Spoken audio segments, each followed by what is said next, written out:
Alright, we hit go live. Let's make sure that's all going well. Alright, we hit go live. Well, it seems like it is. That's good. Good. Right microphone and everything. 1v1 Dom, battle for its. I suspect this is Yumi. They don't usually put up a password, but we'll see. It is. It is. Alright. Someone poke zone, see if they're around. Poke, poke.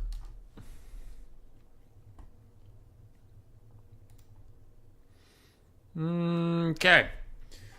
As for what the hell's going on, yesterday we had a tournament. Big old Torino. That's annoying. That was laggy. Anyway, got to the finals. It was late at night for both of these players who were both European, so we agreed to resume it tomorrow. Best of 3 domination mode should be a quick and easy stream. Maximum of 3 games, minimum of 2. Between 2 awesome players. The backgrounds would be Klear beat Svartenbeer, Stingers, Dadokason, and Tim the Wilder. Zone defeated Evenstar, myself, and Grimstiff. That'll bring us into the finals. It was a good tournament. I like best of 3s for domination, because best of 1 with blind picks can feel bad if you just get counterpicked and fucked, and then that's it. That's the end of the series. Sucks to be you. So I do like best of 3s, but it can take a long time. So we need to consider how to run that in the future. What is this artwork? It's from my board game collection of things that I own, so I can make a thumbnail out of them without copyright issues. And I asked Zone what they liked, and the right picture is close to Yumi/Klear's profile picture on Discord. It looks similar, so I thought that was kind of funny. You've taken the day off of work, drank half a bottle of wine, you're ready to be entertained. Good, Samarak. Good. And Cyrus is here, questioning everything as per usual, yelling at us for doing our best in the entertainment zone. Speaking of zones, waiting on zone at the moment. They should be around soon. I'm going to change Yumi's name to Yumi/Klear because it's not clear. Haha! It's not clear which one they prefer, since they are clear on some Discord servers and not others. They're clear in their personal Discord, and then they are Yumi in other Discords, and they're Yumi in the game. So, I don't know, man. Doing my best. ODM-r Zone, who defeated Evenstar, and I predicted whoever won that best of 3, which was very close, would probably win the whole tournament. So Zone is most likely the favorite going into this. Most likely.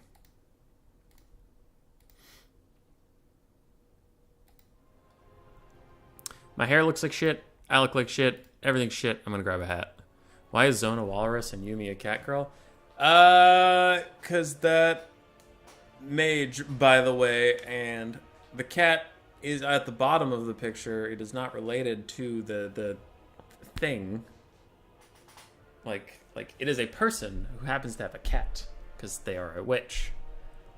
And Zone, I asked him what his favorite faction was to sort through all the pictures that I own and I can make a thumbnail out of.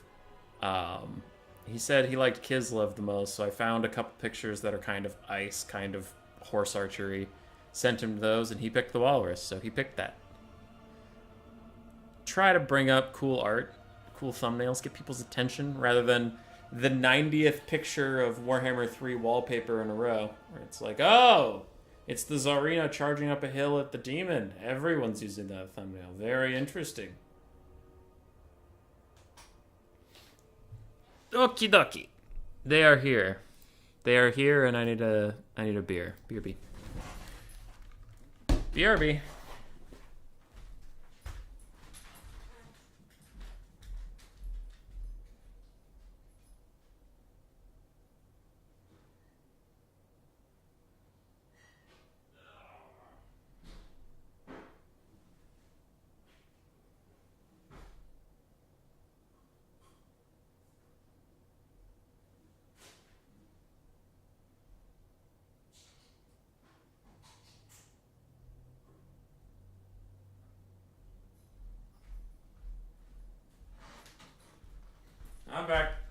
He's ready.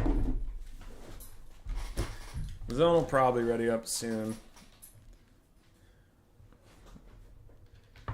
Bait people with booba. Oh, yeah, of course. Of course.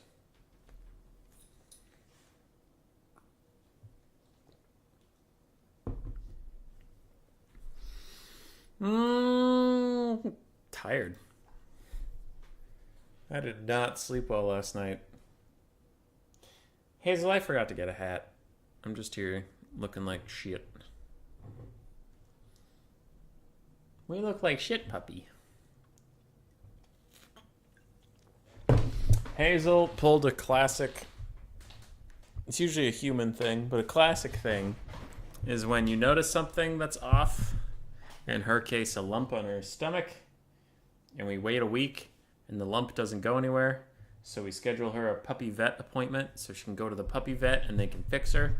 And then the next day, the lump is fucking gone. So we went into the vet. We said she had a lump. It went away. And they were like, well, then why'd you bring her in? And I'm like, because we made the appointment after it had been there for a week, and then it was gone. But while we were there, we asked the vet some stuff about if Hazel had allergies, and we all suspect she does. So now we have some stuff. Like when you take her for walks in the spring and summer, we're going to have to wipe her little paws so she doesn't get the allergens in her body. Yeah, no more allergens for your little body. Making you have a tough time breathing because you're a little puppy with no puppy allergens. Don't worry, I also need to go to the barber. Yeah. Hair sucks. We should all just go bald. Hey, for Poland, how you doing? Taking a break from posting memes, I see. And Hazel's vet visit went fine. She's fine. Though they did weigh her, she weighed 48 pounds and they wrote down 58, so guess they suck at that. I wonder, did they do the graphics on the top of this, or did they suspect no one would ever see it? They did. They did do the graphics on the top of this. It looks pretty nice. What's over here? Why are there 3 different bridges to this island that there's nothing on? And one of the bridges doesn't even reach. I find that very funny.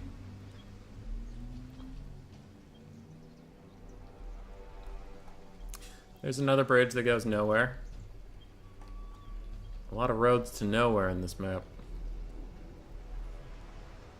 Battle for Itza, more like the battle to finish Itza. Fucking got him. Ah, yes. The water square. One does not easily forget the water square. Where is this water coming from? What is happening outside this map? Hold on, there's a waterfall that just starts. Zone got dropped from the game. There's a waterfall that just starts out of nowhere. And it falls into a forest. I am confused. Also, we lost Zone. Alright, Zone said his game crashed and he's loading back in. I see. How old? What is 58 pounds in normal people units? I don't know. Isn't it like 20 kilograms? I don't remember. Hazel's about 14 months old, but since she was found as a stray, we didn't find her. Like, obviously the adoption clinic did, but they're guessing about her age. So she's between 1 and 2 years old. Aren't you, puppy? Aren't you between 1 and 2 years old? Yes, you are. Yes, you are. Oh. Hi. Zone crashed. I'll be back in a second. Hi, puppy. Hi, puppy. Hi, puppy. Hi, puppy. Hi, puppy. We love the hazel basil in this house. And if you don't love the hazel basil in this house, you're a communist. Oh, we got Zone back and we lost Zone again. Alright, down you. Down you. have a thing. I did not see the build. Same builds. Yes, sir.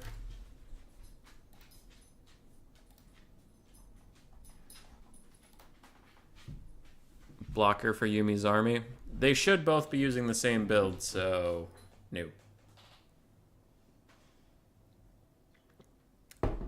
Nope, nope, nope.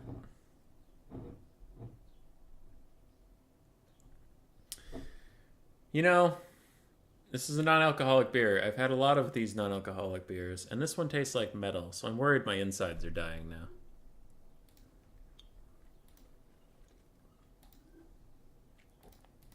Okay.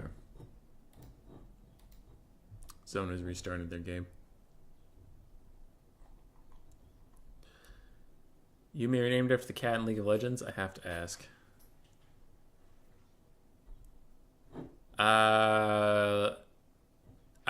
We don't know if that's what Yumi is named after, but that is what most people think of when they say Yumi. Lord Catterton, I don't know the song you're referencing, so I'm just going to make it up. Boy, boy, I'm back again. Tell you I'm back again. Where have you been? Boy! Stop drinking? No, you. Also, it's non-alcoholic. So.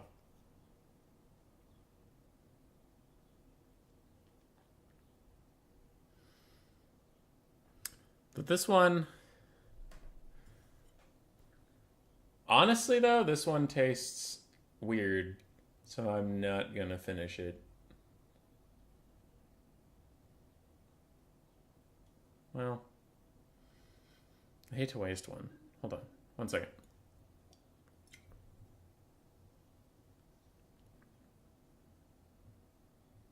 Well, that's fine. Blame it on the alcohol. That is not in this drink. This is a Coors Edge. It's a non-alcoholic brew. Because I can't drink a lot, so... You have to go find the non-alcoholic stuff so you don't just drink water all day. You just finished watching the stream of Josh and Sarah. If you mean the most recent one, we are close. We are close to winning that fucking challenge third time around. Oh, the co-op Kislev campaign is very hard. But it's good. Is there Schweppes? What's Schweppes? That sounds familiar, but what is Schweppes? What is it? Coors Edge.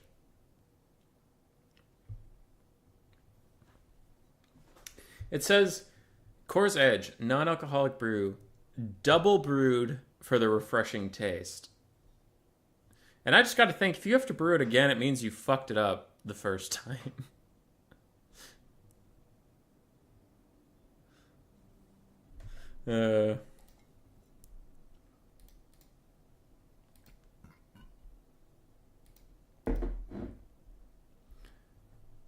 All right.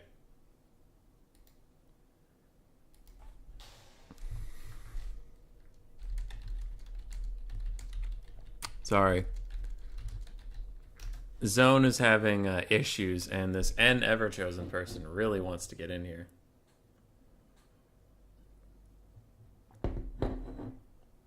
It's non-alcoholic drink flavored in orange or lemon, usually. Well, that sounds nice. Zone says he's very sorry about this. You should be. How dare you? It's fine. Samarek, what do you mean that I'm a Kossar? How have you cracked the code? Explain your theorem for the class.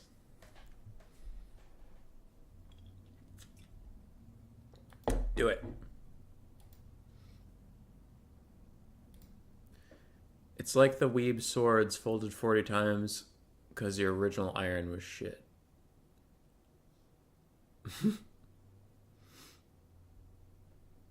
I like that. If human is a Kossar, he's half Polish then. Also, unbreakable temporarily. Unbreakable. For anybody here, for the 9 people watching, I have a special reward for you. You get to hear me say, I was wrong. Technically wrong. I was technically wrong. Are you happy now? You happy? I talked about it recently on a couple streams that it feels like the Warhammer 3 Legendary Lords or Heroes get up in the hundreds of melee attack and melee defense very often. Well, I don't remember that being the case in Warhammer 2. So I was going to make a video about stat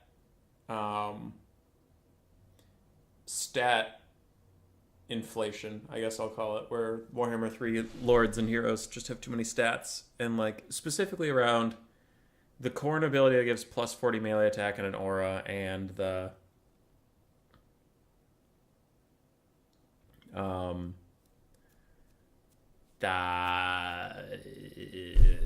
Kislev Patriarch ability that gives plus 40 melee attack. It frequently got lords up into the 100 range. Well, going back into Warhammer 2, all the commonly used legendary lords in the game did not get nearly that high in stats.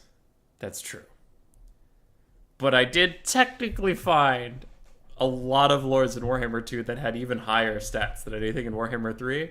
And it's never used foot duelist lords, like fucking Queek with all of his buffs got way higher melee attack than Scarbrand of them ever did. And Lokir Fellheart also was up there. Tyrion was way up there. So like I couldn't make a video out of it because it was just, well, all of these are never used in Warhammer 2 and they suck and they're terrible, but technically they're there. Anyway, Warhammer 3 guys have so much higher stats and it's like, technically there's some Warhammer 2 guys with really high stats, but they're all garbage for various reasons.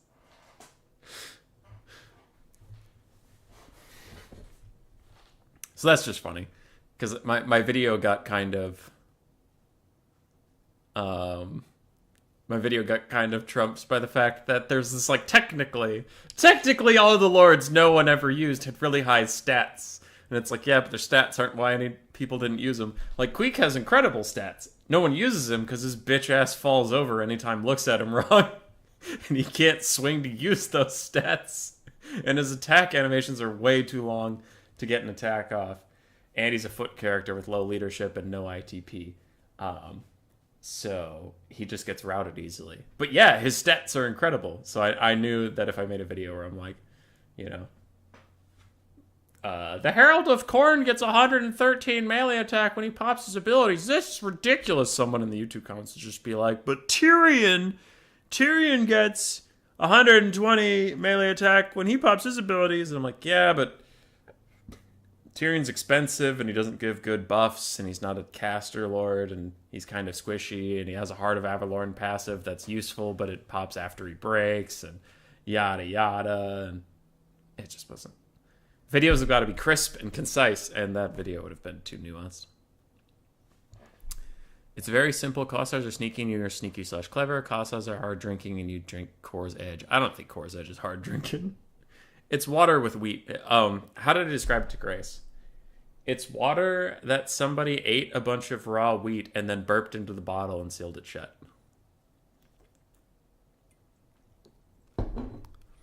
Stat bloat/inflation. Yeah.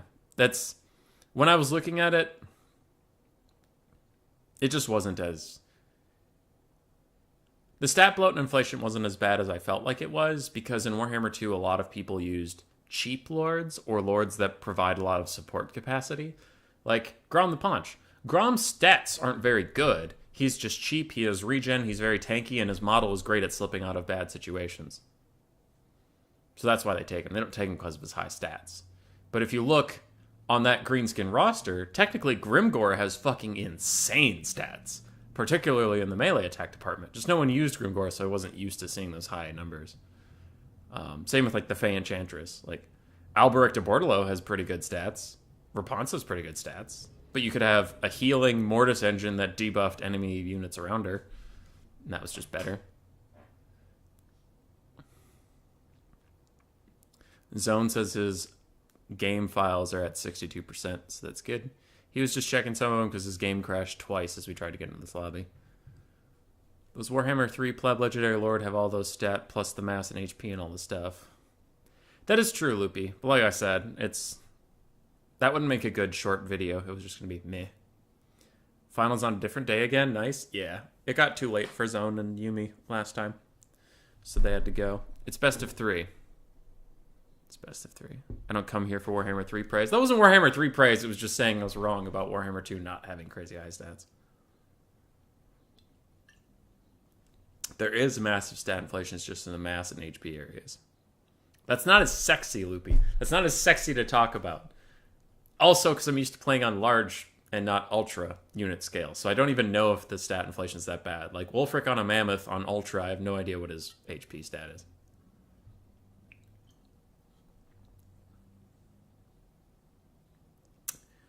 Actual question. Do any of you have... You're all around the world, so grain of salt. But do you have, like, cans of soda and bottles of soda? Because sometimes I have cans. My parents, when I go... I don't have a lot of pop around the house. When I go to my parents, they have pop, and I'll have, like, a Diet Pepsi or something to keep my energy levels up with caffeine and shit. But if I'm ever on the road and I buy a bottle of Diet Pepsi or Diet Coke, and you pop that shit open, there is so much... Just so much carbonation in there. It tastes way different. In my opinion, it tastes better. But I was curious if that was just me or everybody else has that too. Or if you get a bottle of pop, it's way more refreshing than a fucking can.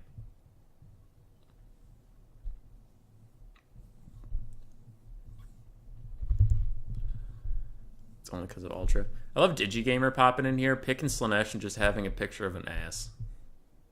That's great.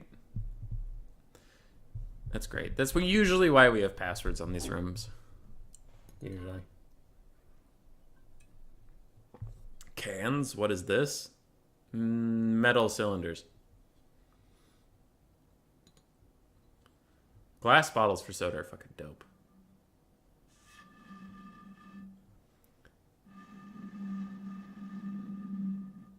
You like the glass bottles the best? Those are pretty good.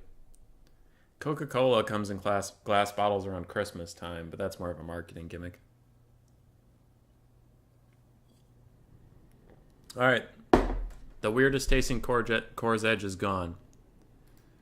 I'm probably going to die of poisoning.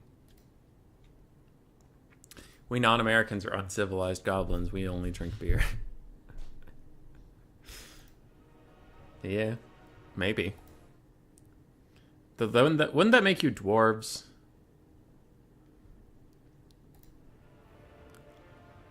Ah! Ugh. I don't know what that was. Don't ask what that was. That was a yawn bark. Oh, sleepy puppy had a big day. Went for a big walk, went to the vet, met some strangers, didn't like it. Hazel's weird. She picks strangers that she likes and doesn't like.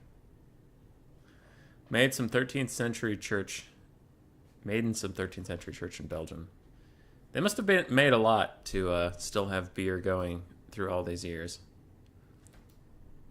I forget if I said this out loud or just read it, but Zone restarted their PC 3 minutes ago, so hopefully they're close to being in here. Sorry for the delay. This was supposed to start in 6 minutes from now, so I guess our early start just dealt with all the technical issues, and then we'll actually just start when we thought we would start.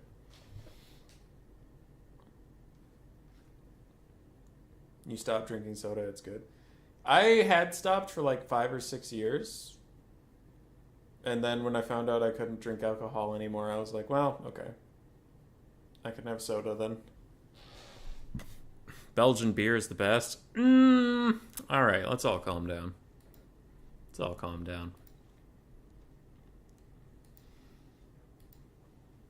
Let's talk about how Miller Lite is the best beer on the planet. Miller Lite. Watered down pea with a bit of fizz. Miller Lite. So you fuck your cousin? Miller Lite.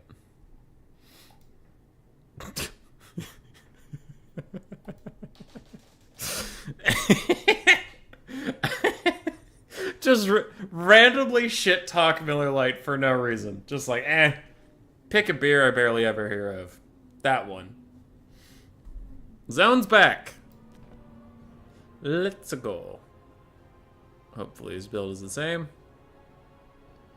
This looks like the build he used against me.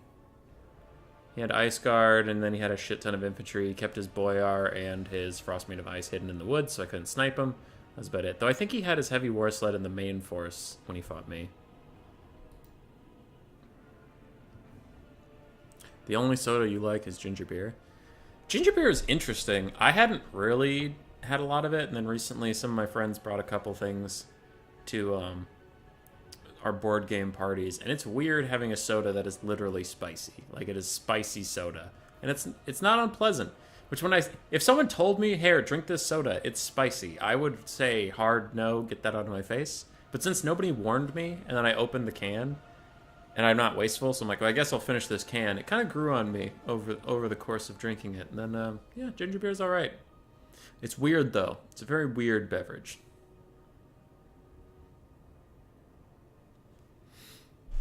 Belgium's not a country. I think the Belgians would disagree with that.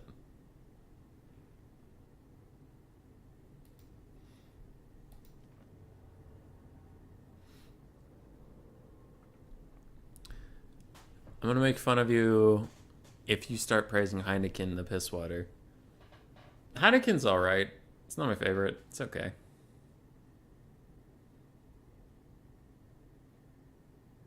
Uh-oh. Uh-oh. Is the lobby bugged? No! No, what happened?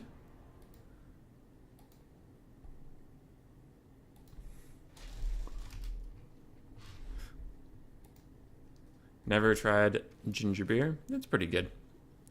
I don't care if you can get it in the States, but Fentimans makes an amazing spicing ginger beer. Fentimans.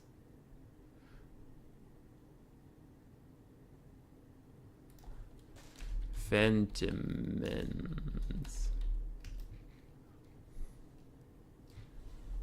I mean, I can order it on Amazon.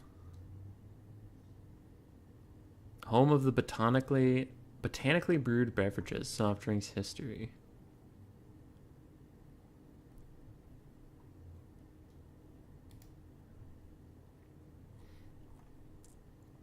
Botanical craft soda. Look at those. Look at those. Those look delicious. It's got a little puppy on the logo. This is my new favorite thing. Botanical craft makers, ginger beer, and muddled wine. Is this what you're talking about? Is this the thing we're talking about? Pittsburgh, Pennsylvania. I mean, if it's made in Pittsburgh, I would assume that we have access to it. I haven't seen this ever. What's in their menu? Home, drinks, history, contact. Contact. Eat. Ma. Balls. Inquiry. You guys seem neat. Keep up the good work.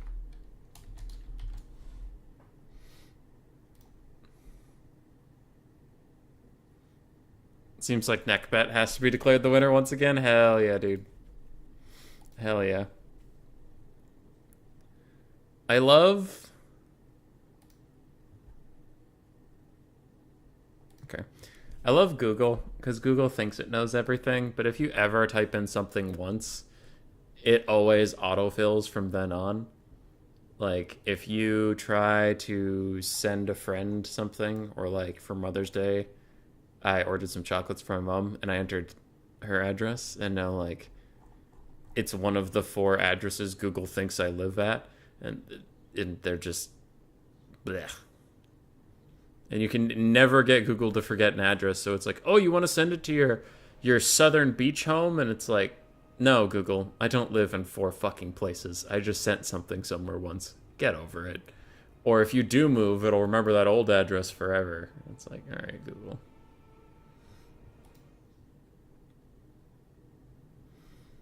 We're waiting for Zone.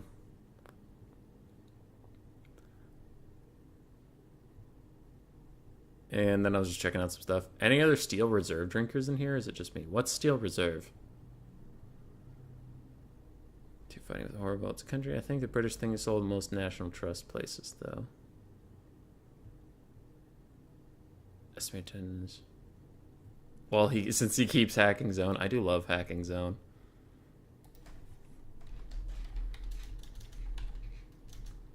All right, hold on.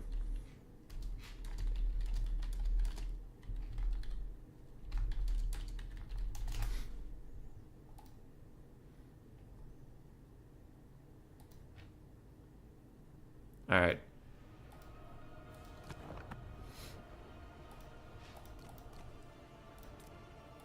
Hey, come on. Load up.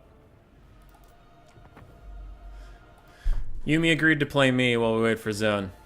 So I'll load up. I'm going... Ogres. I still have some ogre stuff I want to try.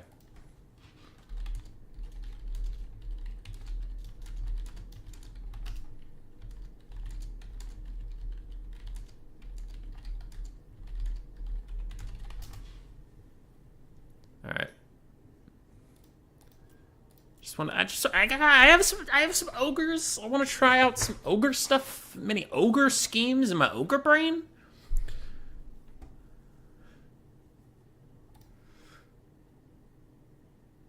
Does this become just a chatting stream? Dude, just chatting on Twitch can mean a lot of things, Zypher, so you be careful. It's Midwest hobo beer. I'm in the Midwest. I'm a hobo. Why have I never heard of this?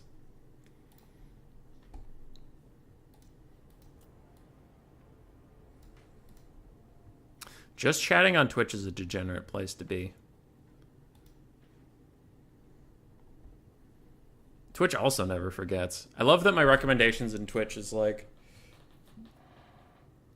because if any of you watch Hotline League, it is a League of Legends podcast. Oh, okay, we're going Tzeentch.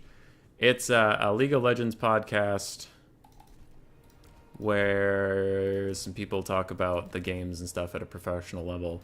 Yada yada, not that interesting. So, the main point is that they one time for fun did a hot tub stream. So like after you're done with the games for the day or whatever, you go to them in a hot tub. Well, Twitch remembers that shit forever. Forever. And now it's like, I always have League of Legends stuff up in my recommendeds, which is fine. I enjoy League of Legends content. I consume League of Legends content. That's good. That's good recommendations. But they also constantly fucking, like, advertise it for, like, hot tub streams for, like, bimbos trying to get your money. And it's really annoying. And I'm like, I've never clicked on this ever. And it's like, you clicked on a hot tub stream once. Yes, and it was two guys talking about video games. Context, Twitch. Context. So now there's always one, and there's this popular one apparently, like Amethyst or something. I don't know, but it's just Twitch is like, you really want to watch Amethyst or whoever the fuck, and I'm like, do I? Because I feel like I would know that. I feel like I would have clicked on that the previous 800 times you've recommended Amethyst or whatever the fuck her name is to me. But this time you're gonna click on it, right? And I'm like, no. Never have. Fuck. Yeah, where is your hot tub? Grace's parents have a hot tub.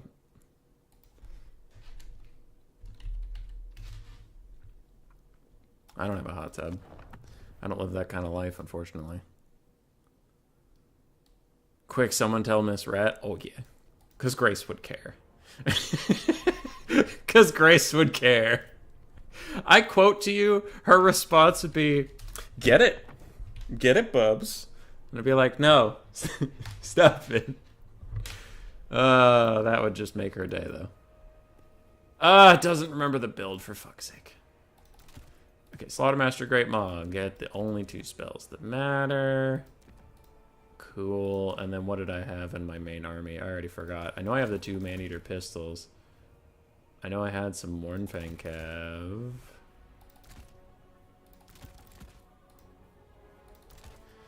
Well, shit. Sure, that's a build now. And then let's do some more Saber Tusks, Ogre Bulls, Iron Fists, Noblars, 1650. I have wanted to try Man-Eaters versus the Spawn. That's what I wanted to do. So let's try Man-Eater with an Iron Fist. Oh, I remember somebody tried that and it didn't work for them, but whatever, we're in too deep. Fuck it, cause I'm in too deep. I'm so high. This time I'm paralyzed. Fuck it, cause I'm incomplete. Dead Poet Society. Good band. If you don't know them, you should go find them. Oh, god damn it. Sorry, I'm taking so long. The numbers are not working very good. 500. We get a Nobbler Trapper. Screw it. I don't give a shit. I don't give a fuck. Let's go. Oh, okay. Zone's back.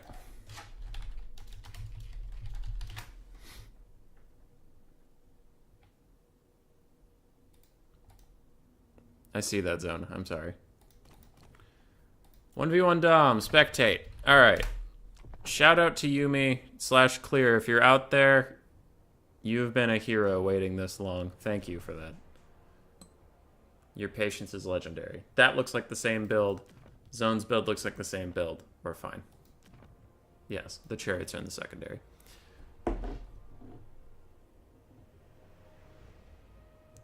I'm trying to defend my recommended. You know what? You know what? Yeah. You know what? If I go over to Twitch right now, I bet it's all hot tub streams, because that's all I enjoy. That's all I love watching. And I throw money at it. I throw hundreds of thousands of dollars at random Twitch people. It's what I do, you know? You know, Hazel? It's what I do.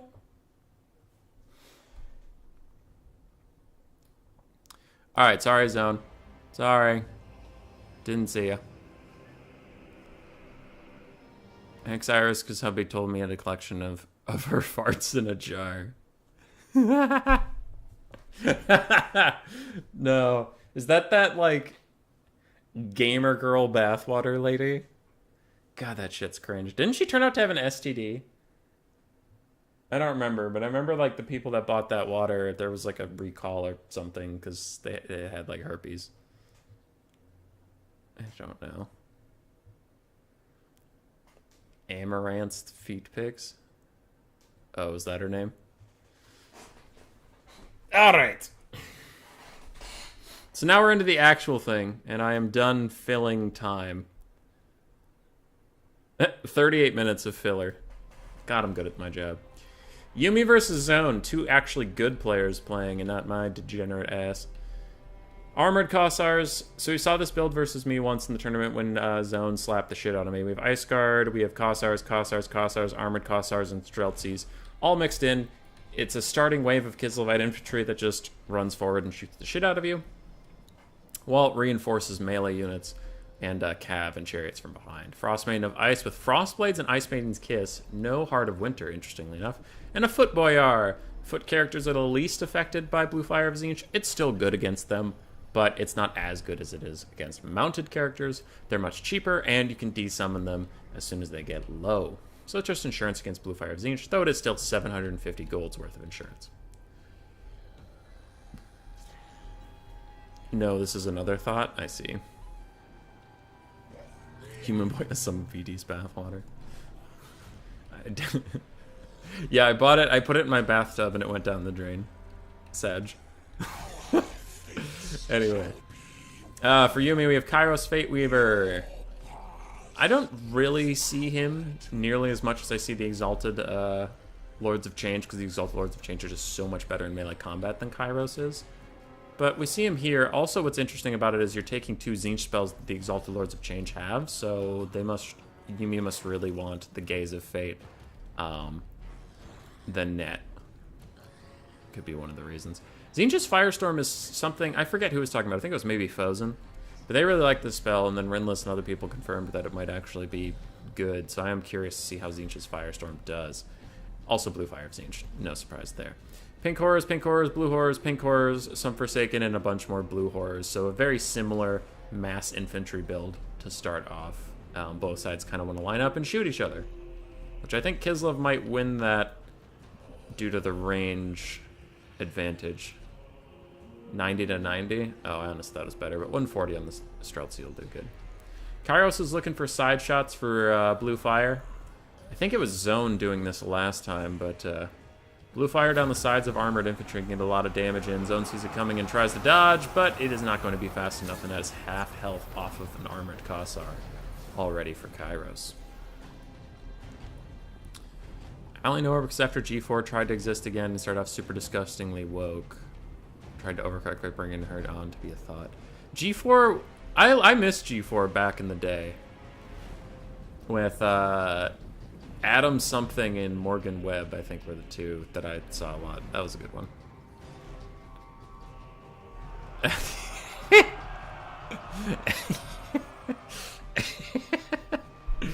Thanks, Jeremy. That's very funny. Alright. Battle lines have been drawn. Tzeentch is pulling back, wants to stay out of range of the Streltsy. Meanwhile, they are poking in with Kairos Fate Weaver. It looks like these are overcast blue fires going down, which is good and does good damage, but again, it's Winds of Magic that isn't easily got back. You're not Cathay after all. I have been told that Tzeentch can activate the infinite mana bug, but it's not as easy. It's not as easy. Tzeentch just backing away. Doesn't want to really engage too much until the points arrive. Ice Maiden's Kiss is going to whip from zone. And I imagine Tzeentch is also trying to save up some money to get some spawn to help out the Forsaken whenever melee does come.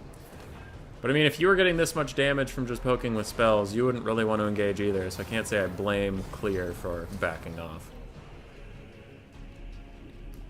It's an American thing or a old nerd thing? I definitely think it was an American thing. I don't think it was international. We will sit upon this pillar and watch them die. Some Screamers have been spawned. No Spawn have been spawned yet. See how I said the same word twice? I'm clever. It's a little bit of an Air Force. I am curious to see when Tzeentch is going to pull the trigger and run up, because they're just going to have to eat the damage at some point to get into range and start trading. And it looks like now is that time.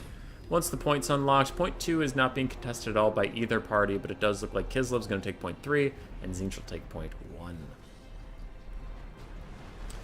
Blue Fire raining in on the Ice Guard with swords. They do not have shields, and they only have 40 armor, so they will take more damage than most. You know, all the pink and blue horrors are firing in, but the Griffin Legion run unopposed up through the center and are just going to plow into pink horrors. Pink horrors are still tanky. Tanky as all heck. The Griffin Legion is the most elite cavalry outside of the Warbear Riders there is on the Kislev roster, so they should make short work of the Blue Horrors. Kislev does appear to be winning the range trade, and Tzeentch got a big lead with those blue fires, but now it is evening up considerably once Kislev's guns, pistols, and bows get into range. Kairos lands in the middle of a bunch of armored Kossars, and he's struggling to do very much, but he also has shields, and he's a big single engine, and he'll be okay. Screamers diving in will trade very, very well against the Griffin Legion with their anti-large and armor-piercing, plus their low cost point, and it looks like the Griffin Legion, for the most part, is just trying to ignore them and shut down more and more pink horrors. A blue fire of Tzeentch goes off in the middle of nowhere because vortex spells can't be aimed anymore, and something just died in the middle of the Kislev roster, but I think it was probably Furies. More Screamers coming in on the far side, hitting another Griffin Legion, and Dervish is getting caught up on Forsaken, so Yumiya is winning the melee fight pretty convincingly, and a lot of the Kislevite cavalry is suffering. Kislev is winning the ranged battle, however, as most of the blue horrors and pink horrors are shut down, and we are largely down to just Forsaken and air units left. Damage value is balanced. Victory tickets is slightly in favor of Tzeentch, but it's not going to get any further ahead as both parties have only taken 1 point. No one gives a shit about point 2. Point 2 is just up there. Lonely. Sad. They tried to backtrack and overcorrected. Recognized this sense again recently. Quinn started talking about politics and saying all men should die, and it was unsurprisingly ended badly. Oof. Oof, oof, oof. Maybe she just stick to what their channel is supposed to be about. Screamers and Forsaken are going to kill Kossars very, very efficiently. They're down to only 5 armor due to some shred from spells.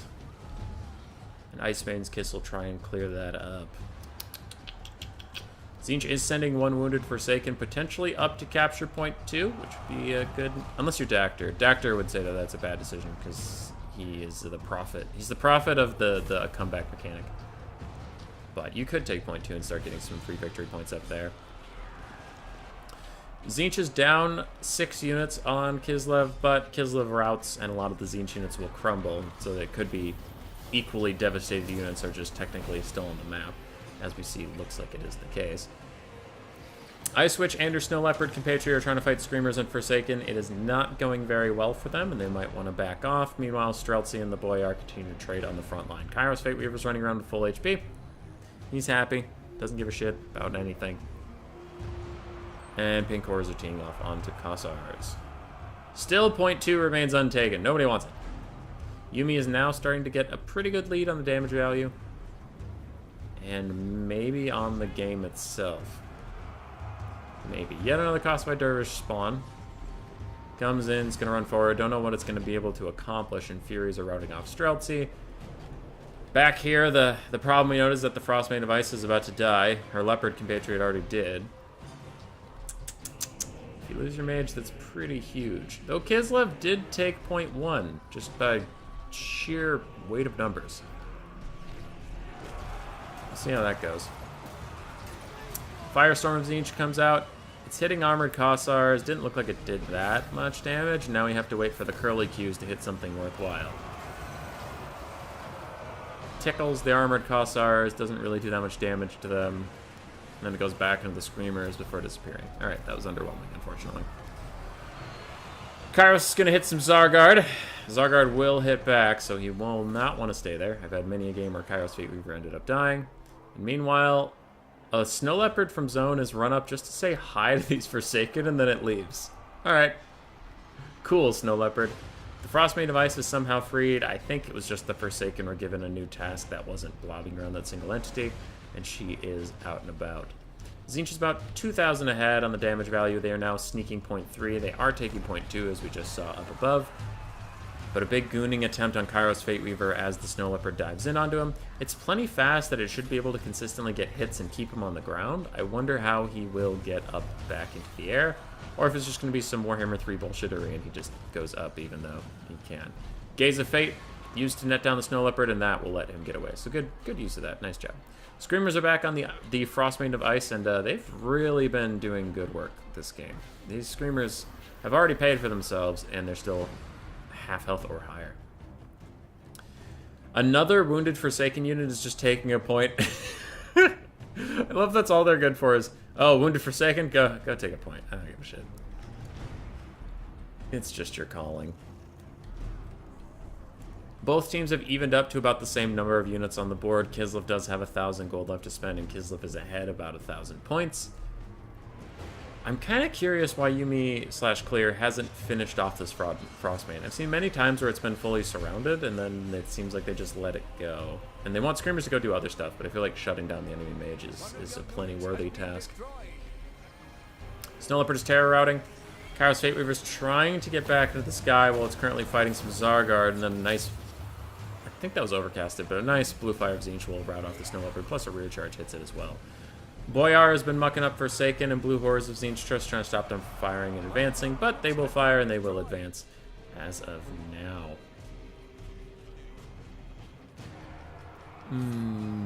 Okay. Catching up on chat. Interesting attempt to reboot. I know of. Makes my rat boy third favorite Minnesotan streamer. Aw, sad. Okay. So other shows, especially Adam Sessler. Oh, that was his name. Adam Sessler and Morgan Webb. Okay, I'm mostly caught up. Zargard are trying to retake the middle point. Tzeentch has a triple cap if they succeed in taking point 1, which they now have. So, triple cap is up for Tzeentch. That's pretty bad if you're Kislev. And I don't think they're going to be able to really get a lot out of the comeback mechanic because of their points. Tzeentch is technically getting more funds than them right now, even though they're triple cap. And then by the time they cross them, they'll be so close to victory, I don't think the extra points will matter.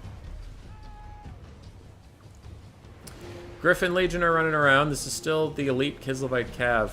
And, like, it seems like Zone really liked them. He went with a lot of Cav, and especially the Griffin Legion. But I still have been constantly underwhelmed in land battles when I see the Griffin Legion. They just don't seem to trade particularly effectively for their costs, so... we'll see. Right now they seem to be getting Shrek'd in a bit of a 3-on-1. But that is with Chaos Furies and Forsaken, who should be routing soon, and then some Blue Horrors. So maybe they can turn around and crumble away these Blue Horrors. Help take point 2 with that Snow Leopard up there, but Snow Leopard's about to get sniped a little bit. Ow, lots of damage. And there are some spawn that the Griffin Legion now turn and fight. Zargard are fighting on the center and killing some stuff, but they can't quite take that other point. And Kislev's running out of juice. They have 9 units, but let's count. That one's almost dead, that one's almost dead, Boyar's almost dead, Griffin Legion's almost dead, that unit's shattered. That unit's almost dead. So they only have like 3 effective units left on the battlefield. They don't have a lot of money. 1,000 is some, but it's not a ton. Woeful tidings. The enemy has captured one of your victory points. Alright. Take it back. Kislev took that victory point, even though the announcer seemed pretty upset about that for some reason. Stupid dumb announcer, man. Boyar is almost dead. Kislev's leadership is quite impeccable, so I don't think sniping him out would actually make them that much weaker, but it's pretty good. Another Griffin Legion. Zone is all in on the Griffin Legions. Nobody is talking to you, human boy? Oh, sad. The big sad. Boyar is about to be sniped. Kairos almost dives into his own doom. Because he definitely would have gotten hit by that bolt. Does not look like he will do so. Furies land in the Griffin Legion and some Snow Leopards. They're going to get eaten alive. Kislev's staying at about 2,500 behind their opponent in damage value. And I am nervous and concerned about their chances. Forsaken are extremely tanky. Back to a triple cap for Tzeentch. This late in the game, it's pretty brutal. We have some arrow Kossars able to lend support, but the Griffin Legion is going to run over here. It looks like they're going to try to take out the super low Forsaken. But you don't have any capture weight. That's my biggest problem. You're triple capped right now, and Cav are pretty pathetic at capturing stuff. We have some infantry spawning now, but they're arrow infantry that have to sit off the point and shoot to get their value, or they just walk on to be bodies, but then they'll lose in melee combat. It's a tough spot for Kislev to be in for sure. Griffin Legion's running around trying to do stuff, but really struggling, and now it's getting shot by pink horrors on the side. There's blue horrors all around it. The zone is going for one last desperate capture on point 3 using a Snow Leopard, and point 1 using infantry bodies. But Tzeentch has infantry bodies too. We have some Forsaken, blue horrors, and Kairos. The Kairos doesn't count towards the capture weight because he is flying. Snow Leopard's going to try and route these Forsaken so it can keep capturing this point. And Screamers will eat the Griffin Legion alive. Alive! And they called it a mine. Mine. Fwa, fwa, fwa, fwa, fwa. Gossar's a big doomed. The triple cap will remain for Tzeentch, I think. That's GG. I knew it. You missed the first part of the tournament. Anything interesting happen? Yeah, we had some good games. Zone versus Even Star was a good series. A good best of 3. And then Klear versus Tim the Wilder was an interesting series because the last game was fucking silly. It was silly. The Ogres had double Nurgle's damage value and still lost. And like 1 million Ogre Bulls lost to 1 Chaos Spawn. That was particularly silly.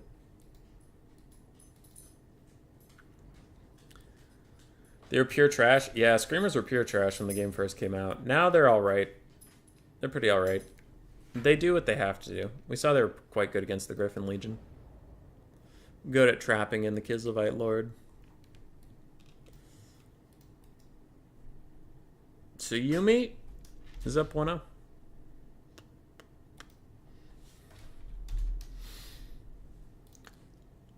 Let's see if Zone can make a comeback.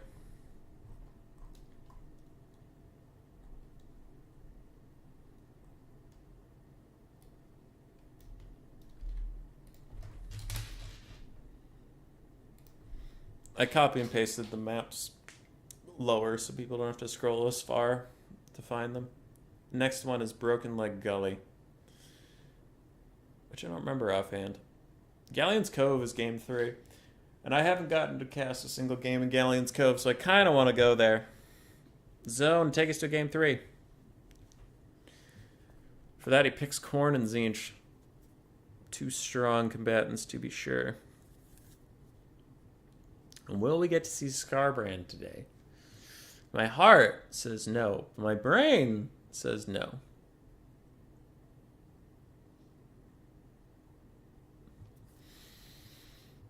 Wake up! Oh, Broken Lake Gully is this map. Okay. I also haven't cast one of these in yesterday's tournament. It's the 2 new maps. Let's go. People underestimate Firestorm a lot. I have to go see a human, see if for Poland.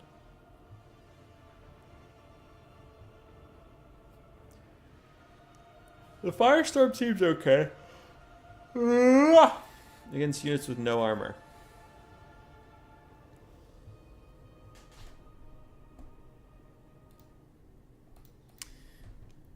So Zone picks Khorne and Tzeentch. Klear picks Khorne, and Zone picks Khorne to do a Khorne mirror. Interesting.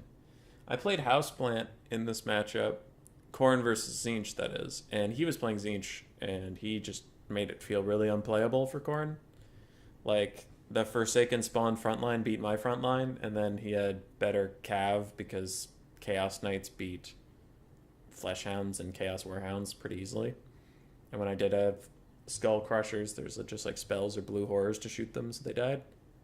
So it felt like Tzeentch did everything better, plus they had spells. So I'm interested why Zone didn't seem to want to take that matchup. Maybe there's something I don't know.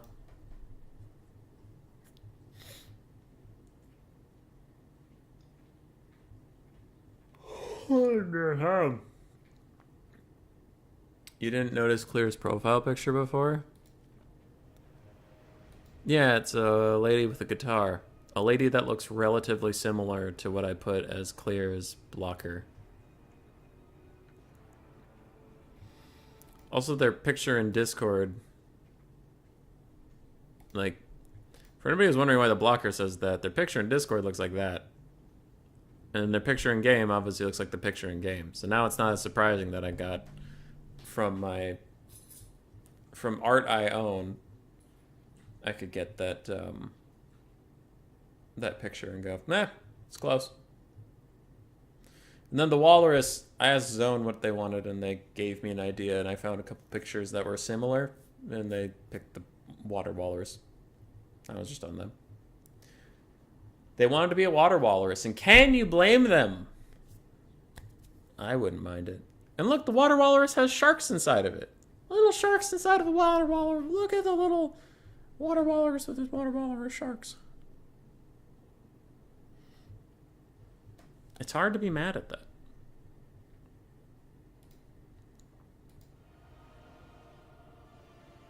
It's been a rough day. Good to see some content.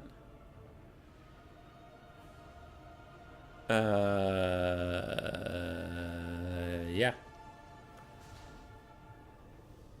Yep. We are here. Besides, it's been a rough day. Are you allowed to? Well, not allowed to. You can say whatever you want about what's going on, or you can say nothing.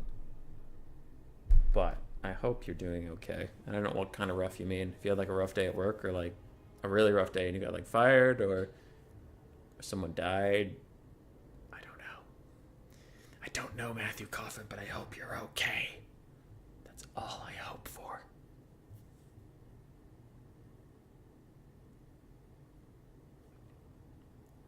Zone's ready. Yumi's thinking about it. Is ODM a French clan? They accept people from all over. But I think they were founded by French. The French. The French. I like the Walrus more than the lady with the snow globe. The Walrus is dope. The Walrus is dope. He's great.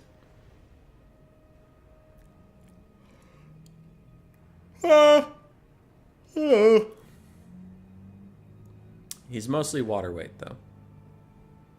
Ba-dum-sh. Ba-dum-sh. Bum-bum-bum. Bum-bum-bum-bum-bum-bum. What is the prize for this tournament? I forgot. What do I owe these people?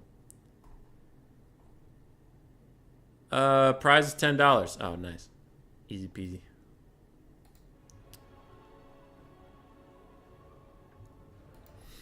Gonna check on a thing while Yumi considers their build options.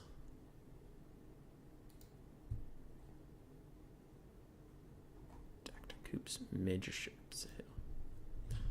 Oh. Yo. Hopes are rising. Hopes are rising. Everybody stay calm.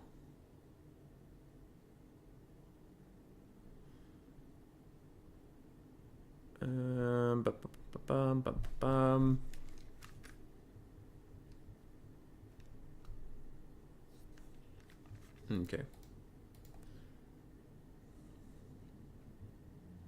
Just life, hubby. Nothing too serious. All right, good. Glad it's nothing serious. Sorry, it's been rough.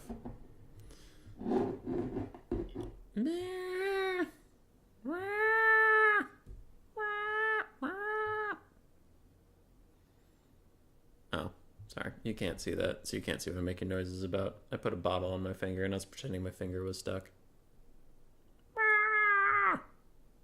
Have to root against Zone now? What? Why would you root against Zone? If he is French, he must lose. I don't know if he's French. I think he's German. I think he is German, judging by information I have acquired illegally. We have Scarbrand.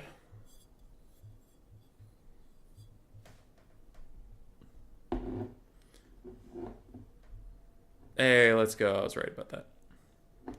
We have Scarbrand, ladies and gentlemen. Ladies and gentlemen, we have Scarbrand. I think Klear brought them. Klear / Yumi. You will not be able to support Zone because he's German. What is happening right now? Hazel, what is happening right now? Oh, you were sleeping and I disrupted you. Sorry. Go back to bed, little pup. I do want Scarbrand to win, but I also want a game 3.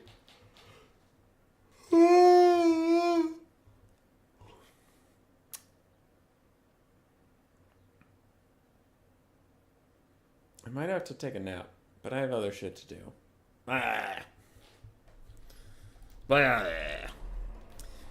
Casting the armies is kind of useless because most of it's in the reinforcements, but whatever. For Yumi, we have Scarbrand, the Exiled, a Cultist of Khorne with the Summon, and I think he is on a horse for mobility's sake. Then we have Triple Exalted Bloodthirster, Triple Exalted Bloodletter, one of which is the ROR, and we have 1 Halberd. On the other side for Zone, we have a Herald of Khorne with his relevant melee buffs in the AoEs. We have some more Exalted Bloodletters plus the Hellforged Host, the ROR. Double Cultist. It looks like they are both on foot. Yes, both on foot, both with summons.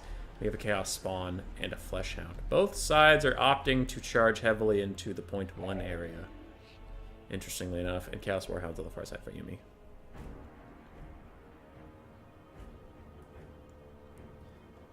Whee! Oh, that's why it's a mirror. It's a mirror, that's why Scarbrand was picked? I guess that means something.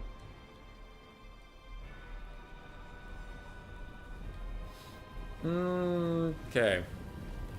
Bloodletters, spawn, and everybody's running forward. 3 minutes till the points unlock, so I will be eagerly awaiting stuff to happen. Another spawn summon. Zone's going ham as fuck on this side. Fleshhounds versus Fleshhounds. Neither side has an advantage, so pass. Though actually, if the Herald of Khorne got involved at all, his side would definitely win because he provides like 48 melee attack, which is, you know, kind of a not a deal breaker, kind of a the tipping point. Society, I don't know, man. I just work here.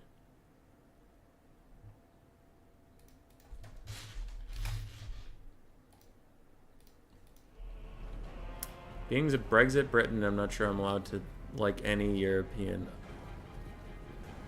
apart from the Dutch and Ukrainians at the moment. Why the Dutch? I'm confused about that one. I am not a European, so I don't understand the concept. Scarbrand turns his back to his foes. Doesn't really feel like looking at him today. He's upset. And these Exalted Bloodletters are getting a nice little pep talk from their nice little pep talk leader. Whereas means you don't really see Scarbrand versus other factions. Yeah. Yeah, not too much. You used to see him against Kislev a little bit, but less these days because of Rampage. You also see him against Slaanesh sometimes because of his Rampage, but not as much.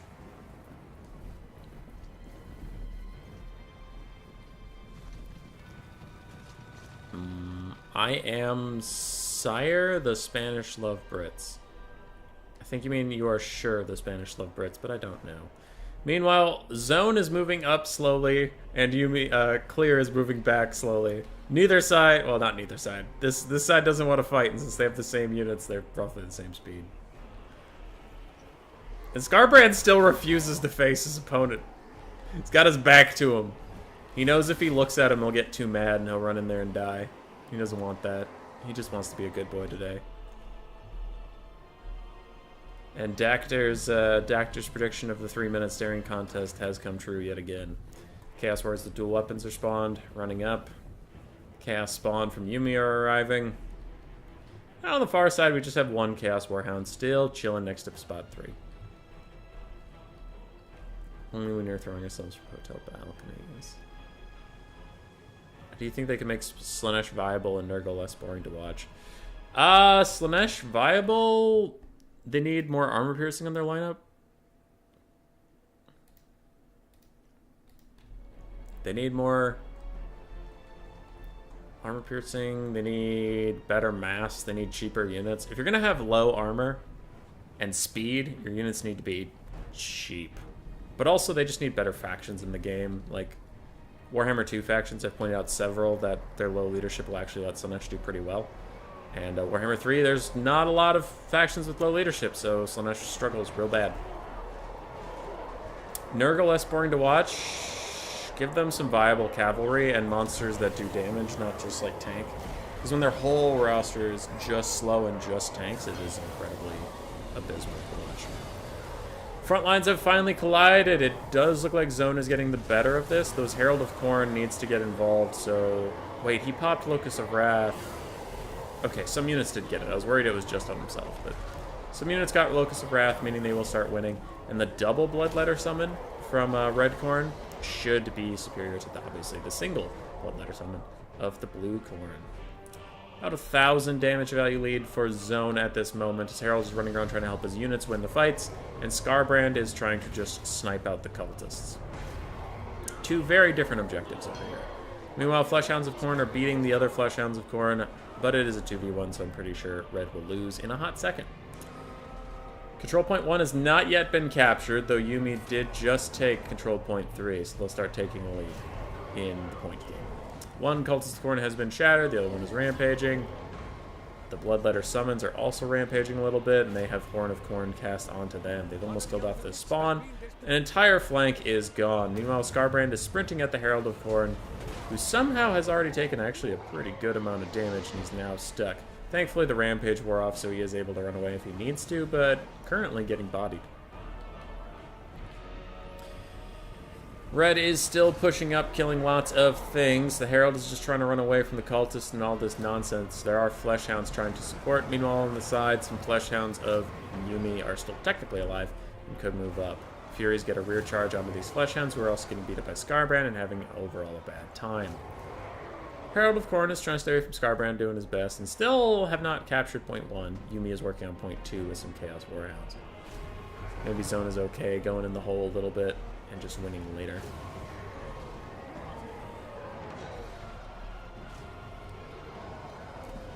I think offense Slaanesh would be good at the moment if they got some ranged options, even like Marauder Horse Masters. True, range would help them a lot. A lot of crumbling units on both sides at the moment. That was a big old death spree. And both sides are at 10 units apiece. Scarbrand is trying to chase down the Herald of Khorne, and he is actually faster at 80 speed than the Herald on his Rhinoceros mount. We have some friendly spawn for the red side coming in, trying to save him. Scarbrand hits him through all the spawn regardless of that. And we do have Chaos Warriors of the blue side being pushed off. So now it looks like red has taken a decisive lead in the amount of units on the field. As 3 are about to be chased off, Fleshhounds are about to disappear. Yeah. It is Scarbrand and some dogs versus the remnants of the other core army. If both sides are majorly depleted with very little to get back on the field, Zone technically has more money. I think Zone is just gonna start to take over at this point. He has just so many more troops. And yeah, Yumi's gonna call it. The Herald's AoE buffs did prove quite useful. Scarbrand was doing his best solo carry, but area of effect 40 melee attack is a hell of a drug.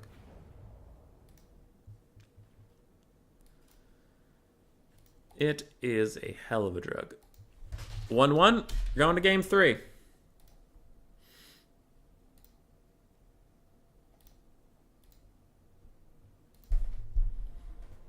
Which is why they both lose? Nah, they didn't both lose. Ah! Ah!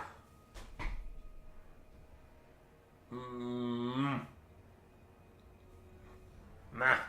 Nah. I'm sleeping.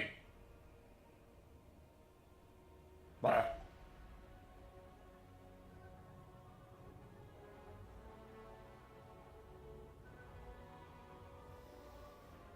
Blah.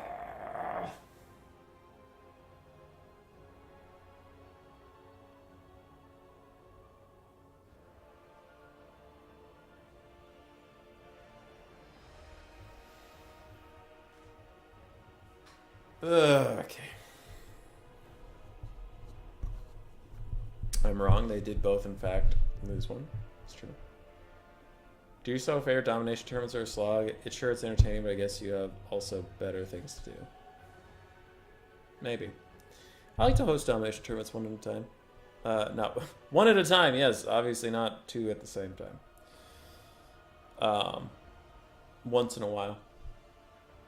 Because I also like to play in them a bit. I wish they shortened the starting timer before the points unlocked, and I wish they lessened the amount of points you need to win.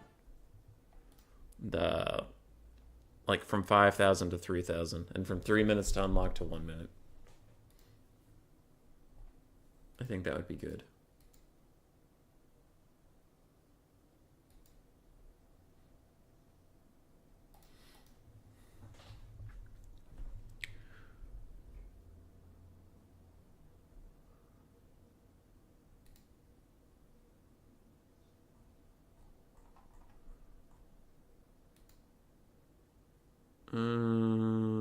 Boom, boom. Sorry, reading some CA stuff, seeing if there's any relevant information I can share.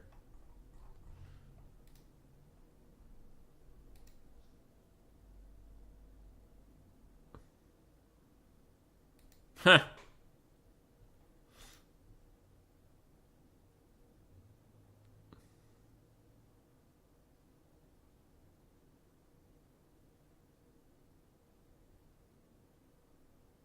Okay, sorry. Just reading some stuff. Human Boy needs to host 2 different tournaments at the same time, 2 different computers, 2 different streams, though both would be him trying to commentate on both. You know I could do it. I'm awesome at multitasking. I'm incredible at the multitask.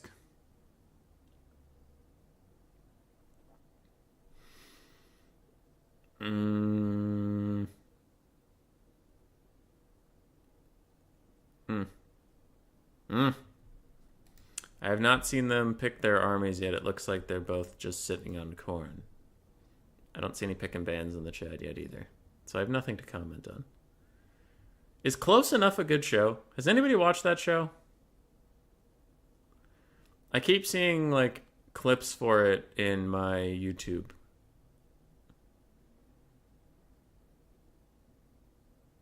What is Close Enough? Also, is what's that thing? Damn it. The fucking... It's a show about, like, controlling the shadow government. It's made by the people who made Rick and Morty, I think. Inside Job. Is Inside Job good? Grace and I watched the first 2 episodes, and it was, like, alright. But it wasn't really her jam, so we stopped watching it. Should I continue on my own?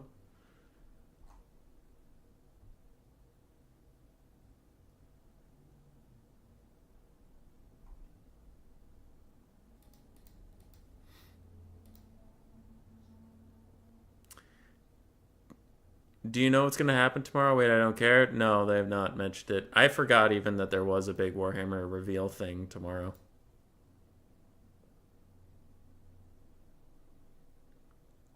Uh-oh, Llama. Llama, what did you send me? Shenanigans. It looks like Zone is going Nurgle, Tzeentch, and Slaanesh, banning Kislev. And Yumi is going Slaanesh, banning Tzeentch. So we either have Nurgle versus Slaanesh or Slaanesh versus Slaanesh. That seems like you just go Nurgle. In land battles, at least, Nurgle versus Slaanesh is an abysmal matchup for Slaanesh.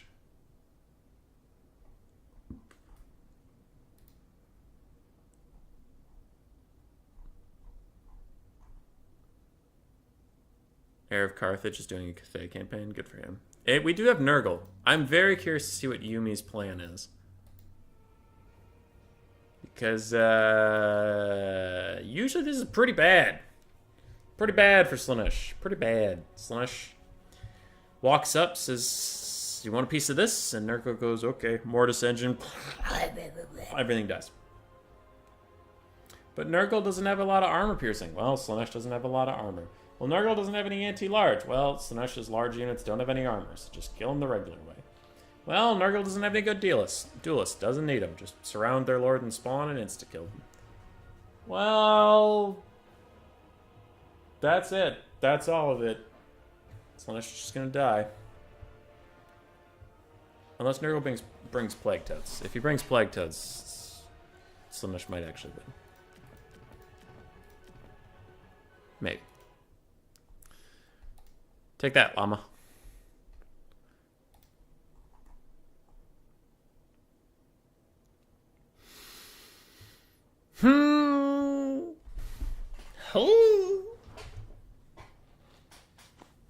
How? We've mentioned it a million times, but how is Slaanesh the only one who has shit chariots still? They're the chariot faction. Why? Why is this happening? HP is the ultimate stat. You're not wrong, I guess, but my Cathay archers go burr. And Nurgle units die a lot. A lot.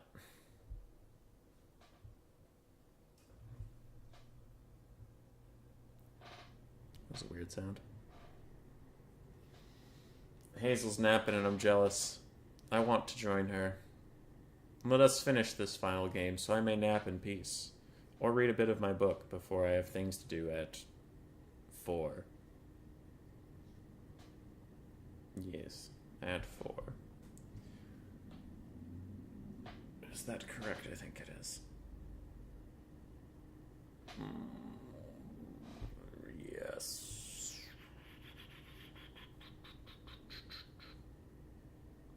Slash can just kite a weight. Exactly! Exactly. To try and make Nurgle strong, they put almost no ranged units in this game. And then Nurgle wasn't strong, but also neither was anybody else. Take that, atheists.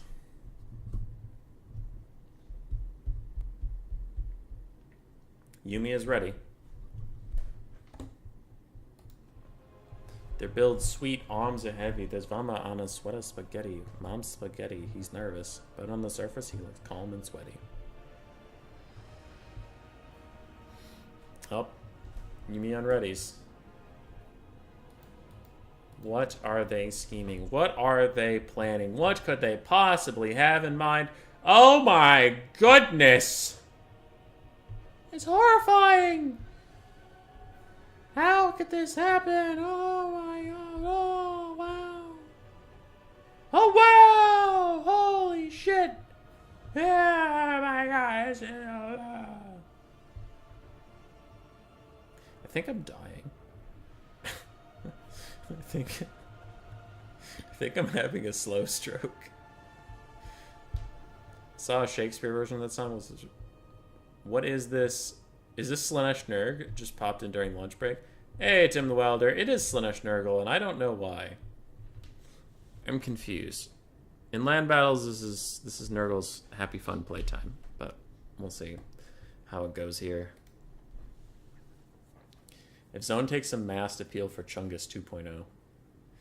I hate to disappoint you, but I don't think he brought Chungus 2.0. Tim Marino. Death Heads is also kind of a high-impact spice unit, good at sniping. That's right, there was a brief moment where people were taking Death's Heads and thought they were good, and then I never heard from Death Heads ever again.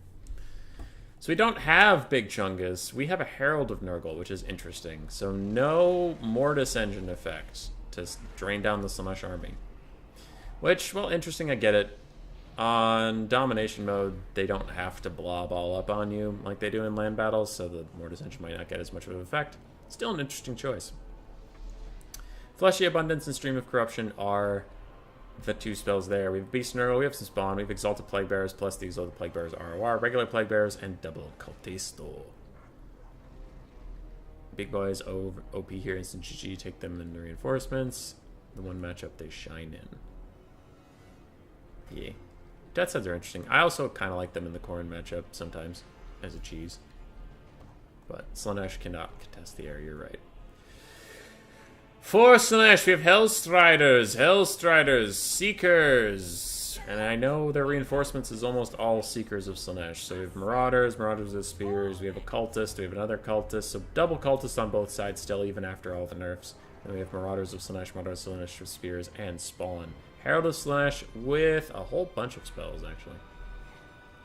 Acquiescence, Hysterical Frenzy, Lash of Slaanesh, and then Locus of Grace. The Portoglyph are not spells, they're abilities, but yeah, you get the point. Here's my prediction. Slaanesh win, mostly because I'm wasted and being drunk empowers Slaanesh. Alright, I accept. There are no air units at all, so the Herald of Nurgle is going to walk over here. But I would agree with Tim the Wilder in chat, your assessment that the Big Chungus is probably optimal here. It seems like it would be. It's just so hard for Slaanesh to deal with the big boy. I struggle to see why the Herald could get more value. This map is really cool. That rock has a face on it. Yeah, I like the map. It's neat. Shouldn't need the context. I also love how they made Domination mode the main multiplayer mode, but then there's no Domination games in campaign that I have found. I could be wrong, but I have not found a single Domination game in campaign. It's all land battles. Alright, Slaanesh Cav is running up into the Nurgle spawn. That's a tactic. Could just swamp their spawn, stop them from spawning anything. But I feel like they would just get infantry over and over again and your cavalry wouldn't do anything. Don't know. Nurgle's blobbing pretty heavily on point 3. Slaanesh is going to take points 2 and 1. Slaanesh also struggles a lot with just Plague Bearers.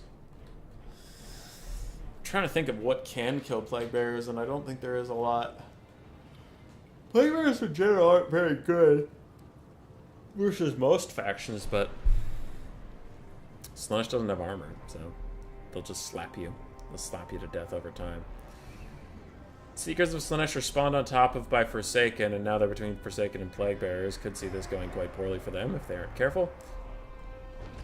And a quick lash of Slaanesh does almost nothing to the Plague Bearers, who are just sitting and grinding. Grinding and sitting and grinding. Quick Stream of Corruption is going to hit these Hellstriders, does a lot of damage to them, and now Forsaken are fighting Hell Scourges, they're fighting Hellstriders, they're fighting Seekers. There's just a lot happening. As Locus of Grace is popped to give them also melee defense and physical resistance. We get a Nurgling spawn in the Vanguard to immediately surround the Hellstriders. And Nurgle gets the flank. Take that, Slaanesh. Take that. What's happening here? Locus of Fecundity comes over just to heal up all these units. Does Locus of Fecundity have a set number of charges? I think it's 3, right? There's 2 uses left, yeah, so it's 3 in the start. Seekers are crumbling away, Hellstriders are routing. These other Hellstriders are just fine, but Furies are going to follow off the ones that are routing and keep them going. We have a bunch of stuff summoning. Don't really know what's happening. It is some demons. Demon ants. Demon of the Nets of Slaanesh are summoned. Plague Bearers are disintegrating away, so rip all that HP. Goodbye forever. Nurgle is up about 2 to 1 in the damage value aspect, which is bad. You don't love to see that. Hellstriders are running. Nurglings are fighting the Demonettes that are summoned. More Hellstriders flank attack the Forsaken, but it's not going to do very much. And Nurgle holds 0.3. Slaanesh holds the other 2 points. Nurgle's going to have to be a little careful not to fall too far behind on the points before they can move, since they do not move quickly at all, ever. Spawn of Nurgle plus some Exalted Plague Bearers are pulled back to help with the big old blob fight that is occurring. More Seekers of Slaanesh dive in to fight Forsaken in their own spawn. Interesting place to take a fight for sure. And Nurgle seems happy to just sit in his corner. He's corner camping. Vibing and surviving. Whew. Slaanesh getting surrounded by chaos spawns. The tale is told as old as time. It's a song as old as rhyme.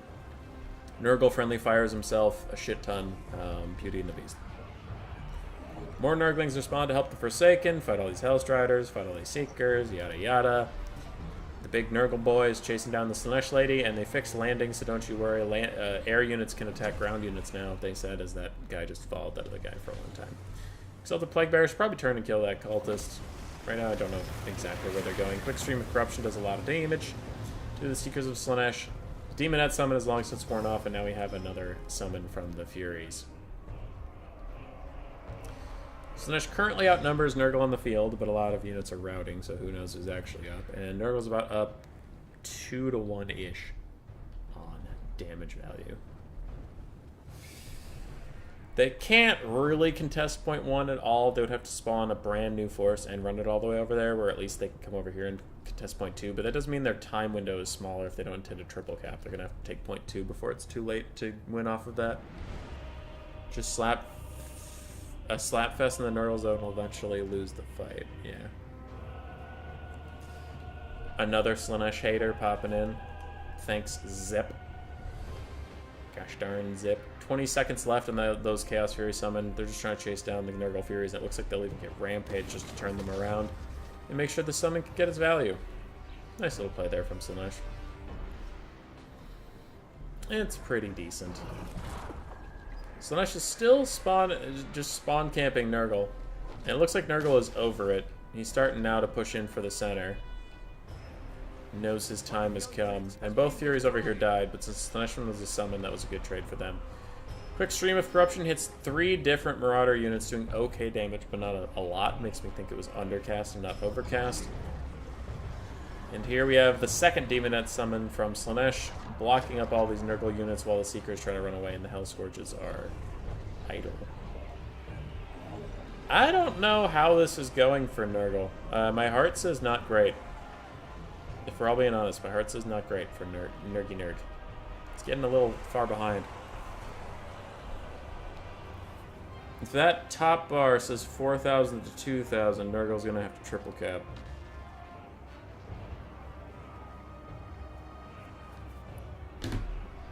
Technically, mathematically, it's before them, but I don't really want to do that math on stream right now. So, it is what it is. It's whatever 2/3 of 5,000 is. Which I guess is 660 times 5. So that's 3,300. Okay, there. We get that. So 3,300, Nurgle's going to have to triple cap. And they don't want to do that. Plague Bearer summon comes in. Marauders of Slaanesh just holding Nurgle back. And let the worrying commence. Meanwhile, Herald of Slaanesh is trapped up in Nurgle units. She is trying to get away, and maybe she will. She's taking a lot of damage in the meantime, though, and it looks like the Nurgle on a Rotfly is going to come up and say, how do you do? Slaanesh has kept the distance between them about 2,000 in the damage value department. They're still very, very similar on units actually out on the field. Zone needs to push up now, and it should be over. He's got to go. He's working on it, but they're stuck in all these Marauders. Yumi just threw out 10 million Marauders between them and Nurgle.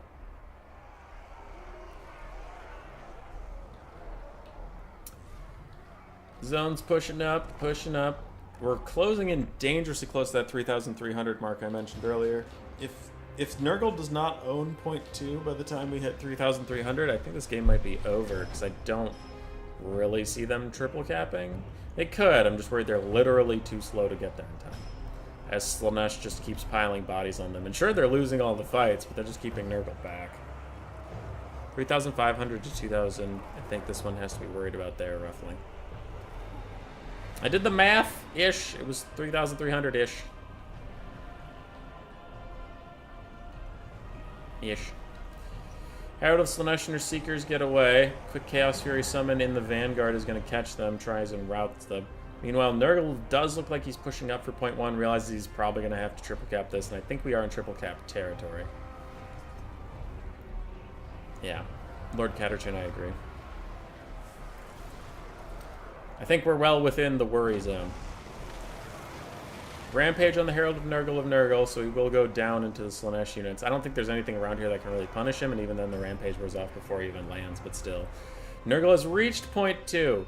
They are pushing heavily with Vanguard Nurglings up to .1. They are officially going for it. They're going for the triple cap. Let's go. The reason Kugoth is so dumb is that he hardlocks point while shooting the most expensive Slaanesh thing he can. He can more or less hard win a fight going to the center with some heavies. Just walk to one point, shoot, walk to another, and they die. Yeah. I would agree that there should have been a Mortis engine of some kind here. He's been trying to stay mobile with the Rotfly and get involved in stuff, but I just haven't seen it being too involved in anything.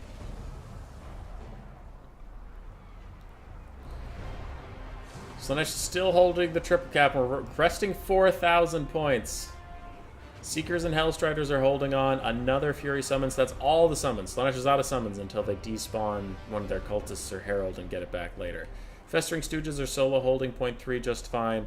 And the Beast of Nurgle plus some cultists and some Plague Bearers are fighting over there just fine. It's all about .2 and .1. Slaanesh gets more Hellstriders up here. Furies and Nurglings are all fading as the Furies of Slaanesh are here. Seekers of Slaanesh fighting to the very end. Plague Bearers and Forsaken trying to push uphill. And they are having just the hardest time finishing off any Slaanesh units. Seekers are officially disintegrating at last. And Plague Bearers are firing. Nurgle has to capture .2 if just to slow down the count so they can capture .1. Because they'll take it over time. They just need time. That's the biggest issue. Slaanesh has 4 or 5 infantry units on .2 though, and it's still solidly in their hands. And they're even taking .3 from behind the Festering Stooges. Now I don't think they'll be able to actually lock it down, but that is still just a worrying sign of how this is going. And Slaanesh successfully holds .1, and I agree with Lord Catterton, it's over. And they even evened up the damage value. So the damage value ended up being even, which is pretty nice by them. They have 20 units to Nurgle's 12. There's nothing Nurgle can do.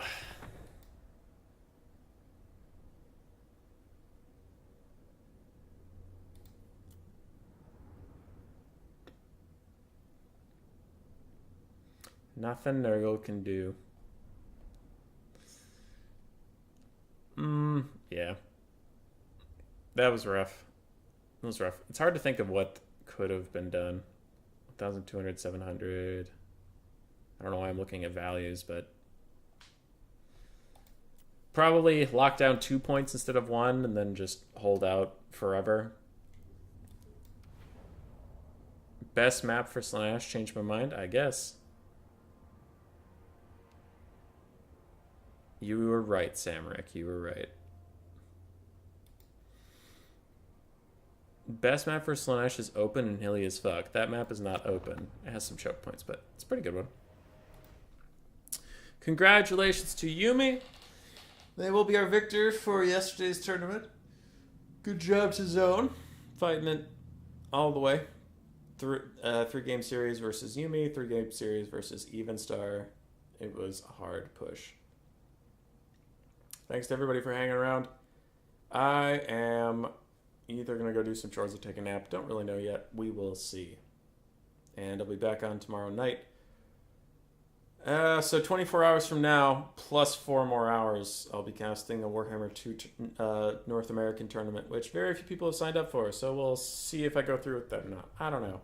Might be co-hosting with Contente. We don't know. North American people complain when I don't host a tournament in their time zone. Then when I do, none of them sign up. None of them sign up.